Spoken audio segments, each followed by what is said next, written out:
태어난 시간을 모르는데 왜 사랑받을까? 라고 하셨거든요.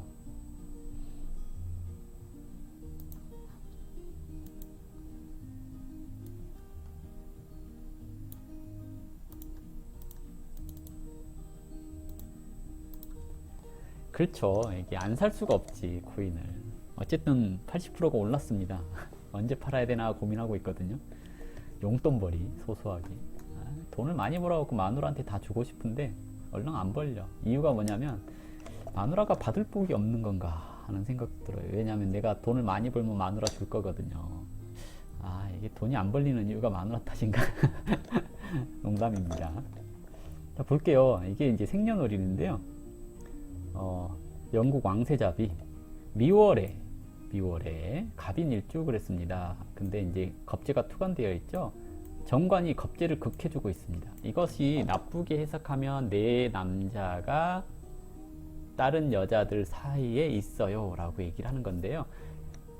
관이 겁재를 극했으니 이 사람은 경쟁력 있는 사람입니다 라고 얘기를 하는 거고요. 미월에 그러니까 기토사령이 됐거든요. 정제격 그랬습니다. 정제가 정관을 받고 겁재를 받잖아요. 이 사람 되게 열심히 산 사람입니다. 미토라고 하는 정제가 겁재를 받다라는 것은 사주에 귀신이 있다는 얘기잖아요. 그럼 나를 괴롭히는 또는 나를 힘들게 하는 게 있어 라고 얘기를 하는 거고요. 이것을 극복할 수 있는 관이 있습니다. 이러면 그것을 극복할 수 있으니 내가 경쟁력 있는 사람이에요 라고 얘기를 하는 건데요. 이때부터 수운으로 들어갔죠. 이때부터 31세부터 재생관 했는데 이때부터 인성으로 관인 상생을 받는 거잖아요. 인성이 일간을 생하고 관이 인성을 생하는 운으로 들어갔습니다. 미월에 이제 금생수가 되고 있는 그런 상황이 된 거잖아요.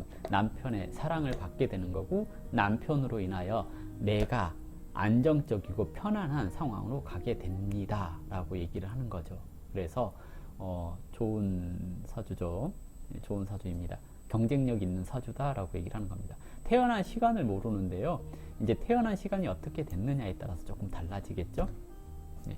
운에서 이렇게 경자대운을 이제 바라보고 있습니다.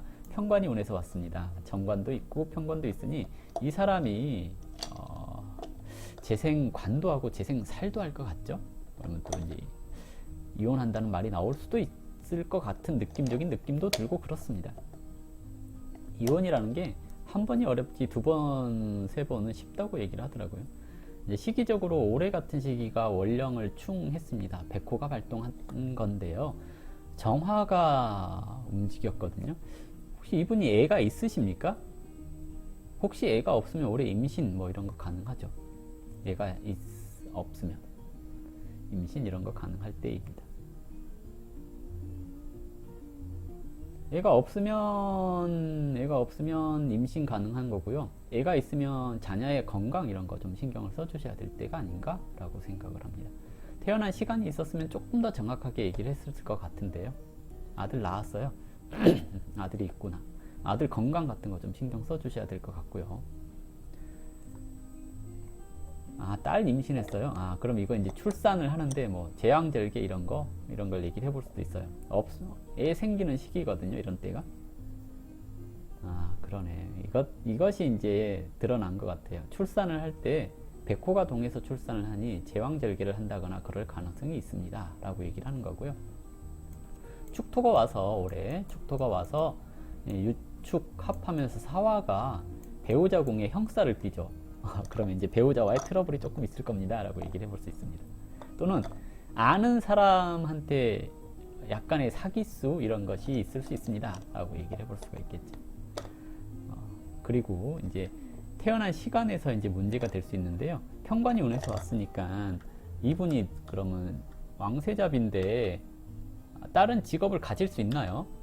41세부터 이제 다른 직업을 갖거나 이래야 되는데 그러지 않을 경우에 이제 그런 게 있을 수 있어요. 이혼이라든지 이런 이벤트가 발생할 수 있습니다. 그런 거 주의하셔야 될 것 같고요. 성격은 약간 보수적인 성향이 있지만 좋은 게 좋은 거지 하는 그런 성향도 있고요. 갑인하고 일지의 비견을 뒀잖아요. 왕세자랑 친구처럼 지내는 관계를 얘기를 하기도 합니다. 그런데 보통 비견의 원진, 기문 이런 게 걸리잖아요.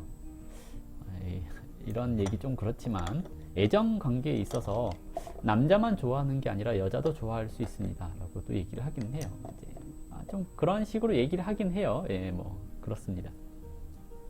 여기에 이제 왜 이혼을 하고 재혼을 했을까라고 하는 것은 태어난 시간에서 결정을 내려야 될 문제가 아닌가 생각돼서 정확하게 이렇습니다 라고 얘기를 드리기는 좀 어려울 것 같습니다. 시간이 중요해졌습니다. 이 부분에 대해서 다른 거, 아까 이제 사랑을 왜 받느냐라고 물었잖아요.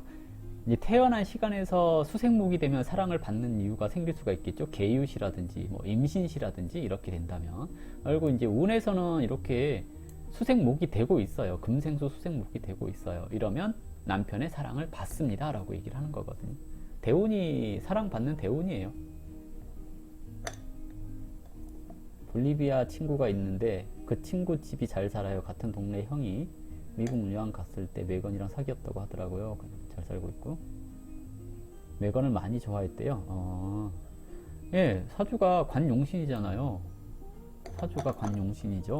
겁재라고 하는 나의 어려움도 해결해 주죠. 예. 미월생인데 겁재 투관됐는데 관이 있다는 것 자체가 경쟁력 있는 사람이란 얘기입니다. 닭띠가 그런 게 있어요. 그런 거는 일단 잘 모르겠는데 일단은 관이 잘났어요. 잘난 남자들 만나게 되어 있어요. 저 팔자 자체가 잘난 남자 만나게 되어 있습니다. 보세요. 관인 상생, 재생 관 받고 있는 관이죠. 육신적으로 봤을 때 관이 재성의 생을 받고 있다는 것은 남자 집안이 좀 잘 살 수 있어요 라고 얘기를 하는 겁니다. 이해되시죠? 될럼 돼요. 네. 그렇죠. 뭐 관이 잘났잖아요. 그리고 사주에서 이제 관이 있냐 없냐가 중요한 거거든요. CG에. 네. 여기에도 신금 관이 있고 그러는데 어쨌든 관이 잘났고요. 운에서 관인 상생도 받으니까 사랑도 하게 되겠고요. 뭐 이런 걸 얘기를 하죠. 좋은 사주네.